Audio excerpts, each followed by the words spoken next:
Bonjour, aujourd'hui on va vous montrer une technique rapide pour dépister la drépanocytose. C'est un test rapide qui va utiliser un flux latéral pour détecter l'hémoglobine A, l'hémoglobine S, l'hémoglobine C. Vous allez voir que c'est un test qu'on utilise qui a pour principe le dépistage de l'hémoglobine A, l'hémoglobine S et l'hémoglobine C. C'est un test immunologique qualitatif d'abord. Vous allez voir, le test est là. Le test est composé de quoi d'abord? Ça, c'est la solution d'Estra. Vous voyez la solution d'Estra.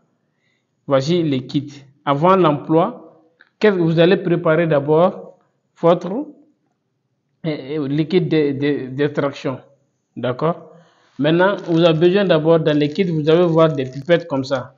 Vous pouvez prélever le sang au niveau des capillaires, soit avec un sang prélevé avec tube et des tiers. Regardez, vous avez vu? Maintenant, vous homonisez le sang. Après, doucement, il ne faut pas secouer le sang. Et regardez la pipette. Cette partie, ça veut dire 5 microlitres. Alors, si vous n'avez pas la pipette comme ça, vous pouvez utiliser les micro-pipettes de 5 microlitres. Vous allez prélever seulement 5 microlitres ici. Vous avez vu l'échantillon numéro 1. Ici aussi, voici la solution d'extraction numéro 1. Maintenant, qu'est-ce que je vais faire? Je vais prendre d'abord les 5 microlitres dans l'échantillon. Faites beaucoup attention avec la pipette. Voilà les 5 microlitres. Maintenant, vous allez ouvrir votre solution d'extraction. Doucement, vous ouvrez. Regardez maintenant. Vous allez mettre les 5 microlitres dans la solution d'extraction. Maintenant, après avoir fait ça, vous fermez hermétiquement. Regardez, hermétiquement. Vous secouez à ne pas former des mouches. Vous voyez? Maintenant, je vais faire ça aussi pour l'autre échantillon. L'échantillon numéro 2 qui est là. Je vais homogénéiser. Après, je vais prendre 10 microlitres.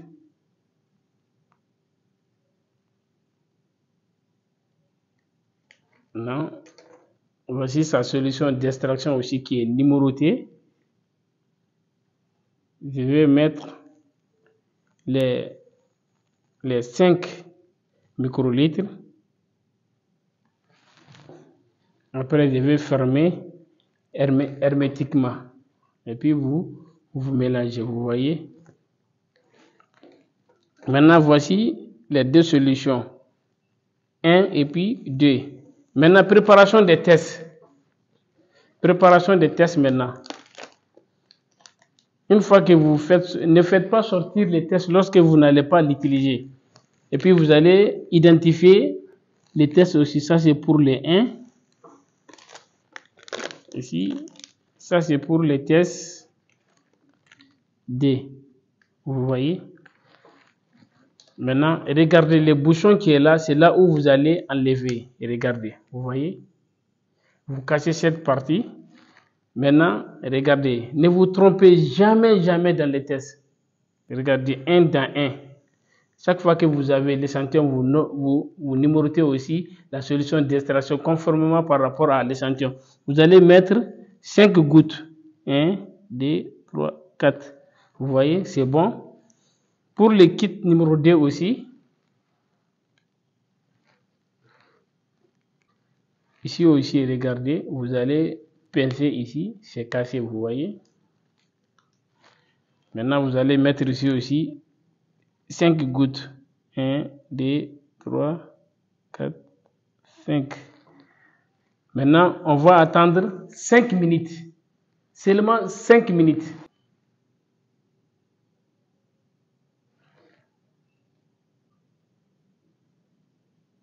On attend toujours les 5 minutes. Voilà, maintenant c'est arrivé. Maintenant, regardez dans l'échantillon 1. Vous voyez, le contrôle de sortie, l'hémoglobine A est sorti, l'hémoglobine S est sorti. Ça veut dire que la personne est AS. Dans l'échantillon numéro 2, vous allez voir que si l'hémoglobine A est sortie et le contrôle, ça veut dire que la personne a l'hémoglobine AA. J'ai compris. Maintenant, l'interprétation des résultats, je ne vais pas me limiter à ça seulement. Je vais contrôler encore la qualité des traits encore par la loupe. Maintenant, vous voyez avec la loupe, regardez très bien. Vous voyez avec la loupe, le contrôle est sorti, l'hémoglobine A est sorti, l'hémoglobine AS est sorti. Maintenant, ça c'est pour l'échantillon numéro 1. Maintenant, l'échantillon numéro 2, maintenant, on va contrôler ça aussi. Parce que souvent, il peut y avoir des fines traits qu'il faut faire beaucoup attention. Lisez ça à la loupe. Maintenant, vous voyez, pour ça aussi, c'est le contrôle est sorti et l'hémoglobine A. Ça veut dire que la personne est AA. Maintenant, vous avez vu comment on fait les tests rapides pour la drépanocytose. Vous avez vu avec les tests là, les différents examens qu'il peut donner. L'hémoglobine S et l'hémoglobine AC. Maintenant, on ne peut pas se fier à ces tests-là aussi, parce que ces tests-là, c'est un test qualitatif. Maintenant, il faut toujours faire l'électrophorèse pour confirmer la nature et le pourcentage de l'hémoglobine. Il est très important chaque fois de passer par l'électrophorèse. Vous avez vu avec les tests d'Emel, je vous ai montré avec la technique, les tests d'Emel ne peuvent pas déterminer les variants C de l'hémoglobine. Mais avec ces tests rapides, ça permet de déterminer même les variants C de l'hémoglobine. Le variant C de l'hémoglobine était une variante de l'hémoglobine, mais qui est moins grave que l'hémoglobine S. Maintenant, on a aussi les signes des bêta-thalassémiques. Avec l'électrophorèse, ça pourrait déterminer tous ces hémoglobines. Maintenant, je vais vous montrer ici pourquoi faire l'électrophorèse avant votre mariage. Je vais vous montrer d'abord l'hémoglobine normale par rapport à une personne qui a l'hémoglobine S ou l'hémoglobine C. Je vais vous montrer aussi pour une personne qui a l'hémoglobine AS et qui a un conjoint qui a l'hémoglobine AS, ce qu'on appelle les mariages à haut risque. Maintenant, je vais vous montrer de façon croisée maintenant que peut-être l'avenir de ces personnes, des enfants de ces personnes. Maintenant, voici pour vous quelques individus. Vous avez un individu de AS et un individu de AA. Vous voyez, 2 enfants sur 4 sont sains.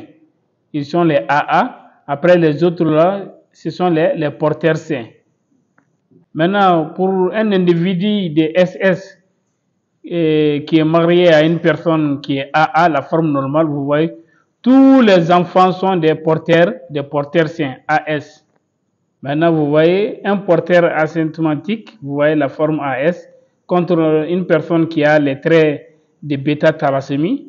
Vous voyez, ils ont un enfant sur 4 qui est sain, un enfant sur 4 qui est porteur sain, un enfant sur 4 qui est porteur de bêta, de la forme bêta-thalassémique, un enfant sur 4 qui est la forme S avec bêta-thalassémique qui est malade.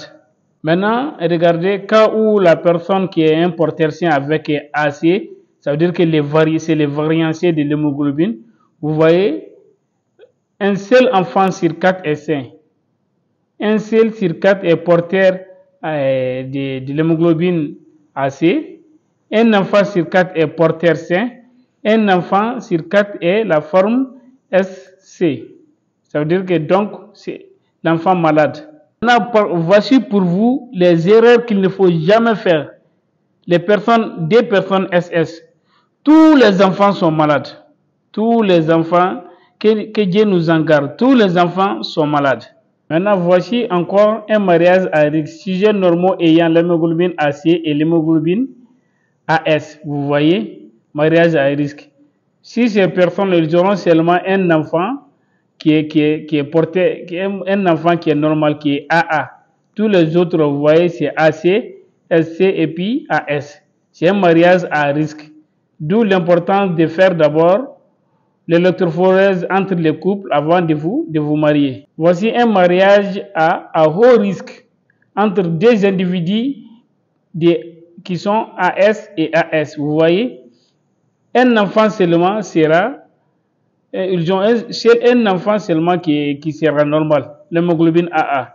Vous voyez, les autres c'est SS, AS et AS. Voici un mariage à haut risque. D'où l'importance de faire de l'électrophorèse de l'hémoglobine avant de vous marier, ainsi confirmer la nature de l'hémoglobine et éviter d'avoir des enfants malades. Après vous avoir montré maintenant tous ces éléments-là, vous savez maintenant qu'il est très important de connaître la nature de votre hémoglobine avant de vous marier à un conjoint. Les deux couples doivent d'abord faire l'électrophorèse de l'hémoglobine afin de déterminer la nature de leur hémoglobine.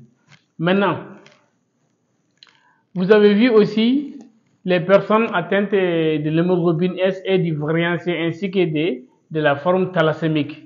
Vous avez vu aussi les enfants que ces personnes-là peuvent avoir. On ne souhaite jamais avoir des enfants malades. Pour éviter tout ça, faites d'abord l'électrophorèse de votre hémoglobine avant de vous marier. Cela permettra d'abord de limiter les risques de la maladie. La drépanocytose qui est une maladie génétique héréditaire autosomique. Vous avez vu? Dans l'anomalie biochimique qui crée la drépanocytose, c'est l'anomalie due au remplacement par mutation d'une chaîne acide aminé en position sur la chaîne bêta remplacée par une valine. Vous allez voir que l'acide aminé est remplacé par la valine. Et c'est ça qui précipite l'hémoglobine S dans l'hémoglobine qui amène la falciformation.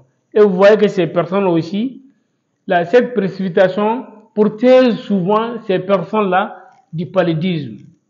Vous allez voir que ça rend la membrane des globules rouges rigide et ne facilite pas la pénétration du plasmodium dans les globules rouges. C'est pour cela que très souvent, vous allez voir que ces personnes ne font pas du paludisme. C'est grâce à l'oxydoréduction des glutamates au niveau des globules rouges. Vous allez voir que les personnes là ont la membrane des globules rouges un peu rigide. Vous allez voir que ces personnes ne font pas le paludisme. Maintenant, vous avez compris que veut dire la drépanocytose, quelles sont les formes de drépanocytose et quelles sont les complications et les risques aussi chez ces personnes-là. Je vous remercie.